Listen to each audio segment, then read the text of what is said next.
నిజంగా చెప్తున్నా నేనొకటి. ఈ వీడియో చూసిన ప్రతి ఒక్కళ్ళు స్కిప్ చేయకుండా వీడియో చూడండి. యువత గురించి మనందరి కోసం నేనొక వాయిస్ ఓవర్ చేసిన. ఈ వాయిస్ మీరు ఖచ్చితంగా గవర్నమెంట్ వరకు పోవాలి. నేను చెప్తున్నా. సో, మార్పు రావాలి, యువతలో మార్పు రావాలి, మార్పు రావాలి, మార్పు రావాలి అని చెప్పేసి రాజకీయ నాయకులు, గవర్నమెంట్ ఎన్నో సార్లు వీడియోలలో మనకు సంచలంగా మనకు వీడియోలు తీసుకొనొస్తారు. సో, మార్పు రావాల్సింది ఎవరికి రావాలండి అసలు నాకు అర్థం కాదు. అసలు మనకు యువత 10వ తరగతి అయిపోయిన ఎంబటే చెడు మార్గంలో పోతారు. చెడు మార్గంలో పోవద్దు. పొగ తాగకూడదు, సిగరెట్లు తాగొద్దు, డ్రింకింగ్ చేయొద్దు, ఆల్కహాల్ ఇట్లా పోవద్దు అని చెప్తారు. అయితే మార్పు ఎవరి కోసం రావాలండి అసలు నాకు అర్థం కాదు. మార్పు రావాల్సింది యువతలో కాదండి, గవర్నమెంట్ లోపల. ఎందుకో మొత్తం క్లారిటీగా వినండి.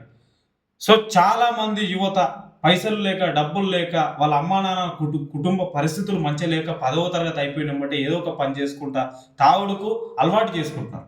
అవునా? సో, గవర్నమెంట్ జాబ్‌లకు ట్రై చేయనీకి అసలు కనీసం వాళ్ళకు ఇంత కూడా తెలవట్లేదు. 10వ తరగతి అయిపోయినెంబటే ఏదో ఒకటి పని చేసుకుంటున్నామా, రోజుకు రూ. 500, రూ. 300 వస్తున్నాయి అని ఆలోచన చేసుకుంటున్నారు. ప్రతి ఒక్క యువత, ప్రతి ఒక్కరికి బాగా గుర్తుపెట్టుకోండి. ఈ వీడియో చాలా చాలా చాలా ఇంపార్టెంట్ మ్యాటర్స్ నేను కొన్ని మాట్లాడబోతున్నా. సో, మార్పు దేనికోసం వస్తది అసలు నాకు అర్థం కాదు. యువత లోపల ఎందుకొస్తది మార్పు? ఎట్లొస్తది అసలు?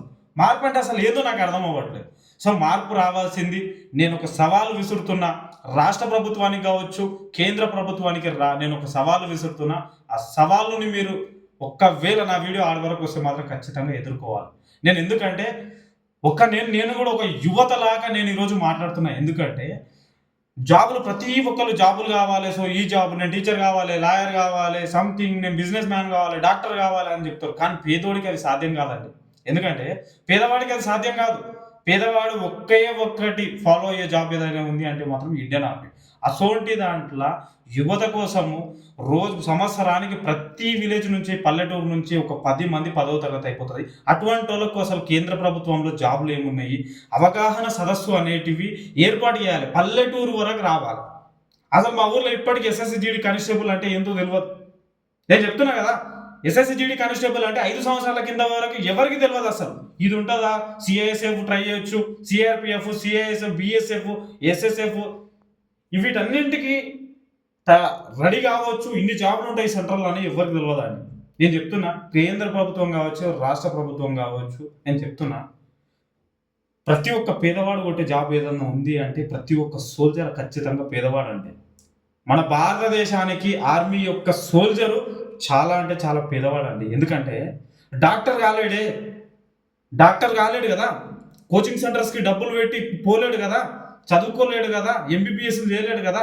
సో, అందుకోసమే ఆ పేదవాడు అవ్వాల్సిందేందో తెలుసా? ఇండియన్ ఆర్మీ చేతిలో గన్ను పట్టుకుంటాడు, మన దేశాన్ని కాపాడుతాడు. అటువంటి వాళ్ళ కోసమే రాష్ట్ర ప్రభుత్వం, కేంద్ర ప్రభుత్వం చొరవ తీసుకొని మన ఏపీలో కావచ్చు, తెలంగాణలో కావచ్చు కొన్ని ఉచిత ఆర్మీ శిక్షణ తరగతులు పెట్టాలి. ఫిజికల్‌గా కావచ్చు, మెంటల్‌గా కావచ్చు. కనీసం ఒక 60 రోజుల పాటు వాళ్ళకి ట్రైనింగ్ పెడితే ఎన్నో ప్రైవేటు సంస్థలు పుట్టగొడుగుల్లాగా వస్తున్నాయండి. పీడిస్తున్నారు వాళ్ళు. ఎందుకంటే ప్రైవేటు సంస్థలు ఎట్లొచ్చినాయంటే ఎవడు పడితే వాడు ట్రైనింగ్ సెంటర్‌లో పెట్టడము, పిల్లల్ని తీసుకోవడము, జాబ్‌కి రూ. 1,00,000 అని చెప్పేసి రూ. 70,000 రూ. 80,000 ఏడికెళ్ళొస్తాయండి? చెప్పండి. ఏడికెళ్ళొస్తాయి? వాడు ఆర్మీలో అడుగు పెట్టాలి అంటే, సెంట్రల్ జాబ్‌లో అడుగు పెట్టాలి అంటే, ఢిల్లీ పోలీస్ కావాలి అంటే సీఏఎస్ఎఫ్, సీఆర్‌పీఎఫ్, బీఎస్ఎఫ్ ఇన్ని జాబ్‌లున్నాయండి. ఎన్ని జాబ్‌లున్నాయి. మన గవర్నమెంట్ ఎన్నో జాబ్స్ ఇస్తుందండి. దాంతో పాటు కొన్ని శిక్షణ తరగతులు పెడితే ఖచ్చితంగా 10వ తరగతి అయిపోయిన ఎంబటే యువత చెడు మార్గంలో పోకుండా ఖచ్చితంగా ప్రతి ఒక్క జిల్లాలో కొన్ని కేంద్రాలు ఏర్పాటు చేయాలి. ఆర్మీ ఉచిత శిక్షణ కేంద్రాలు ఏర్పాటు చేయాలి. కనీసము సంవత్సరంలో ఒక 2 నెలలండి. 2 నెలలు.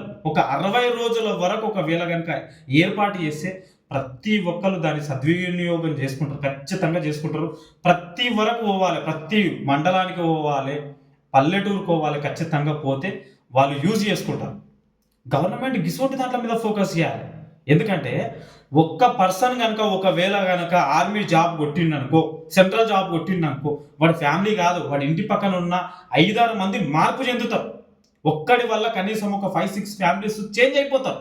అరే పలానా సురేష్ గారు జాబ్ కొట్టిండు, నువ్వు కూడా కొట్టాలిరా అని అనుకుంటారు. సో, మీ వల్ల యువత ఎంత చేంజ్ అవుతుందో ఒకటి ఏర్పాటు. ఇలాంటివి ఎవరైతే ఏ గవర్నమెంట్ అయితే ఏర్పాటు చేస్తారో ఖచ్చితంగా ప్రజలు కూడా వాళ్ళకే మొగ్గు చూపుతారు. అది మీ అందరికీ తెలుసు. ప్రతి జిల్లాల ప్రతి ఒక్క జిల్లాల ఆంధ్రాల తెలంగాణలో మహా అంటే తిప్పి కొడితే కొత్త జిల్లాలు పాత జిల్లాలు అన్నీ కలిపి ఒక దాదాపు 55-60 జిల్లాల వరకు ఉండొచ్చు.